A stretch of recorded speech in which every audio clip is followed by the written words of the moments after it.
Last வீடியோவில் for loop வந்து எப்படி யூஸ் பண்ணுறது அப்படின்னு வந்து பார்த்துருந்தோம். இந்த வீடியோவில் ஒயில் லூப் வந்து எப்படி யூஸ் பண்ணுறது அப்படின்னு பார்க்கலாம். ஸோ அதை பார்க்கறதுக்கு முன்னாடி நீங்கள் இன்னும் நம்ம சேனலுக்கு சப்ஸ்கிரைப் பண்ணலைன்னா சப்ஸ்கிரைப் பண்ணிவிட்டு இந்த வீடியோவை பாருங்கள். அதே மாதிரி ஃபஸ்ட் டைம் நம்ம சேனலுக்கு வரீங்க அப்படின்னா ஆல்ரெடி பைத்தான் பிளேலிஸ்ட்டில் நிறைய வீடியோஸ் வந்து அப்லோட் பண்ணியிருக்கேன். அந்த வீடியோஸ் எல்லாமே பாருங்கள். பைத்தானில் நீங்கள் கற்றுக்காத டாபிக் எதாக இருந்தால் கற்றுக்க முடியும். இப்போ ஒயில் லூப் வந்து எப்படி எழுதுறதுன்னு பார்க்கலாம். ஒயில் லூப் வந்து எதுக்காக யூஸ் பண்ணுவோன்னா, ஒரு கண்டிஷனை பேஸ் பண்ணி ஒரு செட் ஆஃப் கோடை ரிப்பீட் பண்ணுறதுக்காக நம்ம யூஸ் பண்ணுவோம். ஃபார் லூப்பை ஸ்ட்ரிங் லிஸ்ட் இந்த மாதிரி டேட்டா டைப்ஸை லூப் பண்ணி அதுக்குள்ளே இருக்கிற ஒவ்வொரு இண்டிவிஜுவல் வேல்யூஸ் எடுக்கிறதுக்காக யூஸ் பண்ணோம். ஒயில் லூப் வந்து ஒரு கண்டிஷன் பேஸ் பண்ணி செட் ஆஃப் கோடை ரிப்பீட்டாக ரன் பண்ணுறதுக்காக நம்ம யூஸ் பண்ணுவோம். ஸோ இங்கே ஒரு பிரிண்ட் ஸ்டேட்மெண்ட் வந்து கொடுக்குறேன். பிரிண்ட் ஸ்டேட்மெண்ட்டில் பைத்தான் அப்படின்னு நான் பிரிண்ட் பண்ணுறேன். இதை ரன் பண்ணோம் அப்படின்னா நமக்கு ஒரு டைம் வந்து டெர்மினலில் பைத்தான் அப்படிங்கிறது பிரிண்ட் ஆகும். ஸோ இங்கே ஒரு டைம் வந்து பிரிண்ட் ஆகிருக்கு.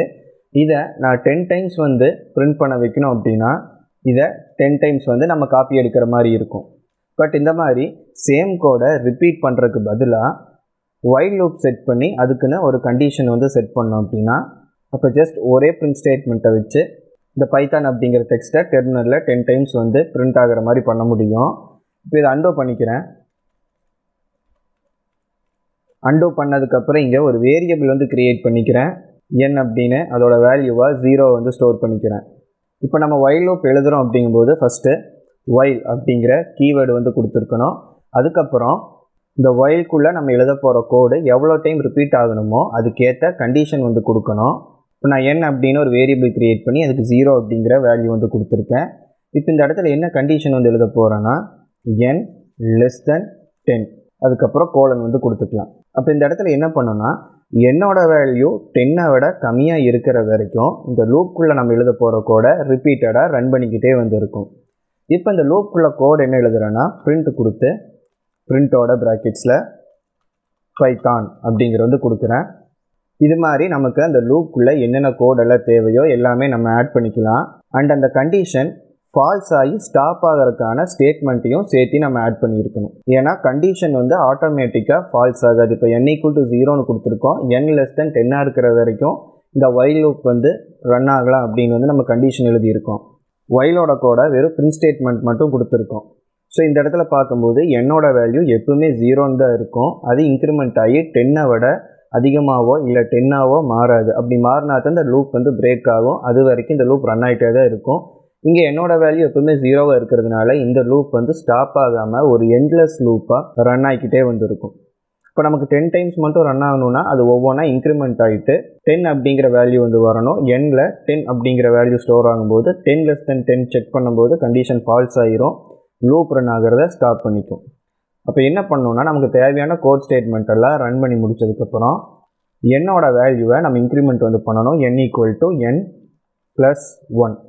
இந்த மாதிரி பண்ணும்போது என்ன ஆகும்னா ஒவ்வொரு ஐட்ரேஷன்லையும் இந்த லூப்பில் இருக்கிற கோடெல்லாம் ரன் பண்ணிவிட்டு எண்ணில் என்ன வேல்யூ இருக்கோ அந்த வேல்யூவை எடுக்கும். அந்த வேல்யூவை எடுத்து அது கூட 1 ஆட் பண்ணி திரும்பவும் அதை n அப்படிங்கிற அதே வேரியபிளில் ஸ்டோர் பண்ணும். அப்போ ஃபஸ்ட் ஐட்ரேஷனில் n 0ல் இருக்கும். கண்டிஷன் செக் பண்ணும். 0 லெஸ் தென் 10 கண்டிஷன் சாட்டிஸ்ஃபை ஆகும்.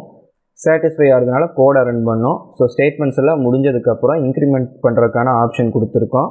அப்போ 0 + 1 1 அப்படிங்கிறது எண்ணில் ஸ்டோர் ஆகிரும். அடுத்த ஐட்ரேஷன் வரும்போது என்னோட வேல்யூ 1 வந்து அப்டேட் ஆகிருக்கும். கண்டிஷனை செக் பண்ணும். கண்டிஷன் ட்ரூ அப்படிங்கிறதுனால ஸ்டேட்மெண்ட்டை ரன் பண்ணிவிட்டு மறுபடியும் இன்க்ரிமெண்ட் வந்து பண்ணும். இப்போ எண்ணில் ஆல்ரெடி 1 அப்படிங்கிற வேல்யூ இருக்குது. அது கூட இன்னொரு 1 ஆட் பண்ணி 2ன்னு ஸ்டோர் பண்ணும். ஸோ நெக்ஸ்ட் ஐட்ரேஷனுக்கு இந்த ப்ராசஸ் அப்படியே ரிப்பீட் ஆகிட்டே வந்து இருக்கும். எப்போ எண்ணில் 9 அப்படிங்கிற வேல்யூ வருதோ அப்போ அந்த கோட் ஸ்டேட்மெண்ட்டை வந்து ரன் பண்ணிவிட்டு இன்க்ரிமெண்ட் பண்ணும்போது என்னோட வேல்யூ 10ன்னு மாறும். அப்போ கண்டிஷன் இந்த இடத்துல செக் பண்ணும்போது 10 லெஸ் தென் 10 கிடையாது. அதனால லூப் ரன் ஆகிறது ஸ்டாப் ஆகிரும். ஸோ இப்போ இந்த கோடை ரன் பண்ணி பிரிண்ட் ஸ்டேட்மெண்ட் வந்து 10 டைம்ஸ் பிரிண்ட் ஆகுது அப்படின்னு செக் பண்ணிடுவோம். இப்போ இதை ரன் பண்ணிக்கலாம். ஸோ இப்போ பைத்தான் அப்படிங்கிறது நிறைய டைம் பிரிண்ட் ஆகிருக்கு. அது 10 டைம்ஸ் தான் பிரிண்ட் ஆகிருக்கு அப்படின்னு தெரிஞ்சுக்கிறதுக்கு இங்கே பைத்தான் பக்கத்தில் கமா கொடுத்துட்டு என்னை வந்து நான் ஆட் பண்ணிக்கிறேன். அப்போ ஒவ்வொரு ஐட்ரேஷன்லேயும் என்னோட வேல்யூ என்ன இருக்குது அப்படிங்கிறது நமக்கு தெரியும். ஃபஸ்ட் ஐட்ரேஷனில் 0ல் ஸ்டார்ட் ஆகிருக்கும். 0லேருந்து 9 வரைக்கும் வரும். அப்போ 0லேருந்து 9 வரைக்கும் வந்துச்சுன்னா அப்போ மொத்தம் 10 டைம்ஸ் வந்து ஐட்ரேட் ஆகிருக்கு அப்படின்னு அர்த்தம். இப்போ இதை ரன் பண்ணிக்கலாம். அவுட்புட் பார்க்கும்போது 0லிருந்து 9 வரைக்கும் வந்திருக்கு. ஸோ டோட்டலாக 10 டைம்ஸ் வந்து ஒயில்குள்ளே இருக்கிற கோடு வந்து ரன் ஆகிருக்கு.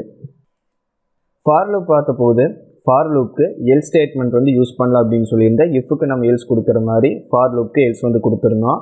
அதே மாதிரி எல்ஸ் வந்து ஒயில் லூப்க்கும் நம்ம ஆட் பண்ணிக்க முடியும். ஸோ ஃபார் லூப்பில் எப்படி இந்த ஃபார் லூப் எந்தவித டிஸ்டர்பன்ஸ் இல்லாமல் கம்ப்ளீட் ஐட்ரேஷன்ஸ்க்காக ரன் பண்ணி முடிச்சிருச்சுன்னா எல்ஸ் வந்து ஆட்டோமேட்டிக்காக ரன் ஆகுமோ அதே மாதிரி தான் ஒயில் லூப்புக்கும். ஸோ இங்கேயும் எல்ஸ் எழுதும்போது ஒயில் லூப் வந்து கம்ப்ளீட்டாக ரன் ஆகி முடிச்சிருச்சு அப்படிங்கும்போது எல் ஸ்டேட்மெண்ட் வந்து ஒர்க் ஆகும். இங்கே ஒயில் கீவேர்டுக்கு நேராக எல்ஸ் அப்படிங்கிற கீவேர்டு வந்து கொடுத்துக்கிறேன். கோலன் கொடுத்துட்டு பிரிண்ட் போன வீடியோவில் நம்ம கொடுத்த மாதிரியே லூப் கம்ப்ளீட்டட் அப்படிங்கிறது வந்து கொடுக்கலாம். Loop completed. இப்போ இதை ரன் பண்ணுறேன். ஸோ ஐட்ரேஷன்ஸ் எல்லாத்தையுமே ரன் பண்ணி முடித்ததுக்கப்புறம் லூப் கம்ப்ளீட்டட் அப்படிங்கிறது வந்திருக்கு. ஸோ ஒயில் லூப்பையும் நம்ம ஃபோர்ஸ்டாக பிரேக் பண்ணாமல் இருந்தோன்னா எல் ஸ்டேட்மெண்ட் நமக்கு ஒர்க் ஆகும். இப்போ ஃபோர்ஸ்டாக பிரேக் பண்ணுறது அப்படிங்கும்போது நம்ம ஃபார் லூப் எப்படி நமக்கு ஒரு கண்டிஷன் மீட் ஆயிடுச்சு அப்படின்னா நம்ம ஃபோர்ஸ்டாக அதை பிரேக் அப்படிங்கிற கீவேர்டு கொடுத்து கண்டிஷன் செக் பண்ணி பிரேக் பண்ணிக்கலாம் அப்படின்னு சொன்னோமோ அதே மாதிரி தான் ஒயில் லூப்லேயும் வந்து நம்ம பண்ண முடியும்.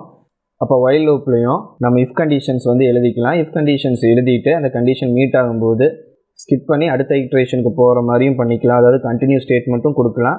இல்லை ஃபோர்ஸ்டாக லூப்பை பிரேக் பண்ணோன்னா பிரேக் ஸ்டேட்மெண்ட்டும் நம்ம யூஸ் பண்ணிக்கலாம். கண்டிஷன் எழுதிட்டு நான் லூப்பை வந்து பிரேக் பண்ணுறேன். n = 4 இருந்துச்சுன்னா பிரேக் வந்து கொடுக்குறேன். இப்போ இதை ரன் பண்ணலாம். ஸோ இப்போ 0 1 2 3 இதுக்கு மட்டும் வந்திருக்கு. ஸோ இங்கேயே 3க்கான கோடை ரன் பண்ணி முடிச்சோனையும் இன்க்ரிமெண்ட் ஆகி 4 அப்படின்னு அப்டேட் பண்ணியிருக்கோம். 4 அப்படின்னு அப்டேட் பண்ணும்போது இந்த கண்டிஷன் சாட்டிஸ்ஃபை ஆகிருக்கும். கண்டிஷன் சாட்டிஸ்ஃபை ஆகிறதுனால ஒயில் லூப் ரன் ஆகிறத பிரேக் பண்ணிக்கிச்சு. அண்ட் ஃபோர்ஸ்டாக ஒயில் லூப் பிரேக் ஆனதுனால நமக்கு எல் ஸ்டேட்மெண்ட்டும் ரன் ஆகலை. அண்டு மற்ற லாங்குவேஜில் பார்த்தீங்கன்னா ஒயில் லூப் மாதிரி டூ ஒயில் லூப் அப்படின்னு ஒன்று இருக்கும். பைத்தானில் அந்த மாதிரி டூ ஒயில் லூப்பெல்லாம் எதுவும் கிடையாது. ஒயில் லூப் மட்டும்தான். ஸோ இந்த வீடியோ அவ்வளோதான். இந்த வீடியோ உங்களுக்கு யூஸ்ஃபுல்லாக இருந்தால் லைக் பண்ணுங்கள். பைத்தானை கம்ப்ளீட்டாக கற்றுக்கணும் அப்படின்னு நினச்சிங்கன்னா மறக்காமல் நம்ம சேனலுக்கு சப்ஸ்கிரைப் பண்ணிவிட்டு பைத்தான் பிளேலிஸ்ட்டை கம்ப்ளீட்டாக பாருங்கள். தேங்க்ஸ் ஃபார் வாட்சிங்.